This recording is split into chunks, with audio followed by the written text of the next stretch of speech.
జనసేన ఆయన వెళ్ళారు, కలిశారు, బయటకు వచ్చారు. ఇంకా నేను ఆయన బడే వెళ్తాను అన్నాడు. పక్కన ఉన్న బాలకృష్ణ గారు ఏం మాట్లాడలా, లోకేష్ గారు ఏం మాట్లాడలా, వెళ్ళిపోయారు. రేపు 1వ తారీఖు మినీ మేనిఫెస్టో అన్నారు. మేనిఫెస్టో ముందుకు ఇద్దరు కూర్చున్నారు. వాళ్ళు ఒక 5 చెప్పారు, వీళ్ళు 6 చెప్పారు. కాదులే 11 చేద్దాం అనుకున్నారు. ఆ మహాసభ ఏదో జరుపుకున్నారు. మినీ మహానాడు జరుపుకున్నారు. ఇంకేముంది, ఎల్లుండి నుంచి మేము వచ్చేస్తుంది, 1వ తారీఖు నుంచి బిగిను, ఇక మేనిఫెస్టో తెస్తున్నాం, ఊపేసిపోతున్నాము అని చెప్పన్నారు. ఏరి ఇప్పటివరకు అంటే మీకు క్యాండిడేట్లు కనుక ఉండేటట్లయితే వెళ్ళిపోతారు ముందుకి. అసలు మేము బయట పారేసినట్టు చెత్త తీసుకెళ్లేవాడు ఎందుకు వస్తాడు అసలు మా ఇంటి దగ్గరికి సైకిల్ వేసుకుని? ఇప్పుడు మా ఇంటి దగ్గర సైకిల్ వేసుకుని వచ్చేవాడు ఉంటాడు, పాత పేపర్లు కొంటా అంటాడు, పాత సామాను కొంటాను అంటాడు. మా ఇంట్లో ఉన్న చెత్త సామాను తీసి బయట పారేస్తా, అది తీసుకుని వెళ్తున్నాడు. ఆ సైకిల్ దొక్కుంటే వెళ్తున్నాడు చంద్రబాబు గారు. తీసుకుని వెళ్తూ ఇప్పుడు ఉచిత బస్సు ప్రయాణం, తర్వాత మహాశక్తి పథకం, మహాశక్తి అని తీసుకొచ్చారు మొన్న జరిగిన మీటింగ్. నిరుద్యోగులకు 20 లక్షల ఉద్యోగాలు ఇస్తాము.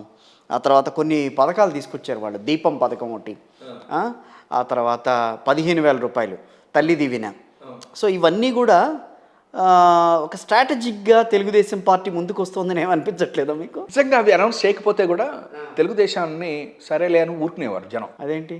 ఎందుకంటే మీరు అన్నటువంటి మొదటి మహిళలది 1,500 రూపాయలు చొప్పున 18వ సంవత్సరం నుంచి ఇస్తాను అని చెప్పాను. అవును, అది ఇంతకుముందు పాత మేనిఫెస్టోలో ఉంది ఆల్రెడీ.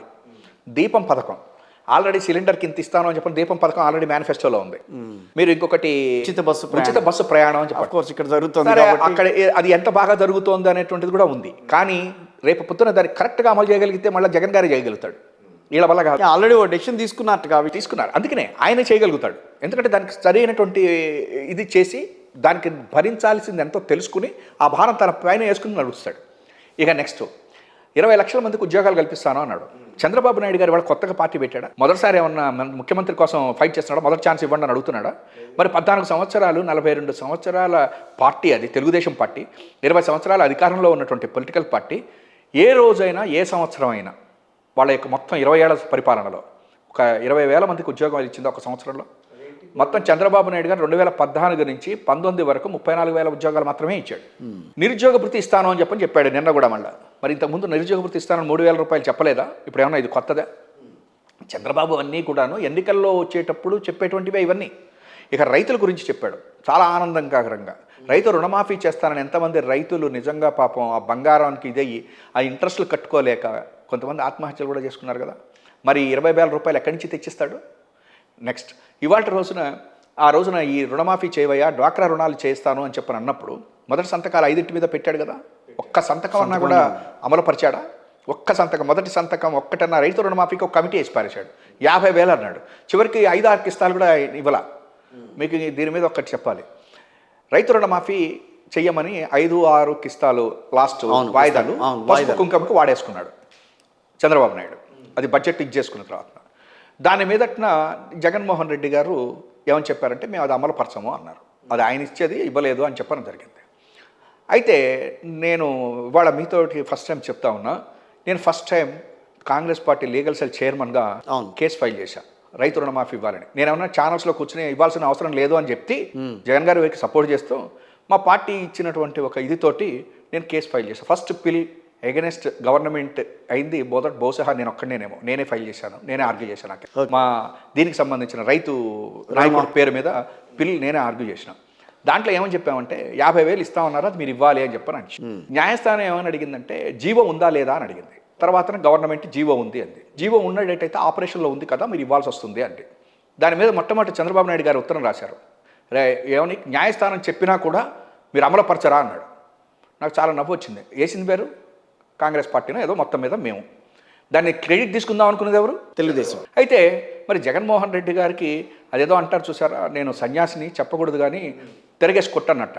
తాబేలు మామూలుగా పైన కొడితే ఎంత చేసినా చచ్చిపోదు, తిరగేసి కొడితే చచ్చిపోతుంది. చివరికి మేము వేసిన కేసులో అప్పుడు గవర్నమెంట్ రియలైజ్ అయ్యి వెంటనే చూసుకుని జీవో క్యాన్సిల్ చేసింది. అయిపోయింది. అంటే ఏం చేసినట్టు మనం జగన్ గారికి ఉపయోగం చేశాం కదా, ఒక రకంగా తాబేలు వెనకేసుకుంటూ అని చెప్పనని.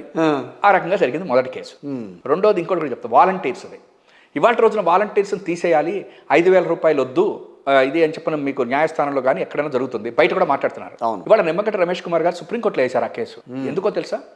ఆంధ్రప్రదేశ్ హైకోర్టు దీని మీద రెండో పిల్లు ఫైల్ చేసింది కూడా నేనే, వాలంటీర్స్ మీద. ఓకే. ఆ దాంట్లో మేము ఇవన్నీ అడిగాను నేను.